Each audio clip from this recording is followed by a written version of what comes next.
भीष्म पितामह जी जब आखिरी में बाणों की सैया में पड़े, 6 महीना व्यतीत हो गए, जब देखा भगवान ने कि अब अंतिम होने वाला है ज्ञान का सूर्य, तो युधिष्ठिर जी से कहा चलो ले लो चल करके ज्ञान, नहीं ऐसा महात्मा युगों में पैदा होता है। भीष्म जी बड़े महात्मा अखंड बाल ब्रह्मचारी परम ज्ञानी, तो गए वहां, पांडव और द्रौपदी जी भी थी।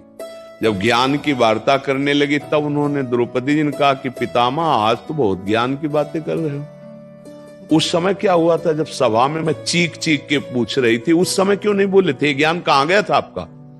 तो उनका बेटी क्षमा करना, उस समय पापी दुर्योधन के अन्न के प्रभाव से 6 महीना हो गए बाढ़ पर पड़े हुए, सब रक्त बह गया, अशुद्ध और भारी पीड़ा से प्राश्चित हो चुका। अब मेरी बुद्धि शुद्ध हो चुकी, अब जो प्रश्न करोगे उसका उत्तर नहीं। समझ रहे हो?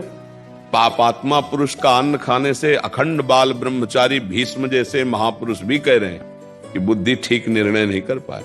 तो अगर अधर्माचरण से कमा के आप दान भी करोगे तो पाप ही होगा, क्योंकि वो भजन के लिए बैठा था, उसकी बुद्धि भ्रष्ट कर दी।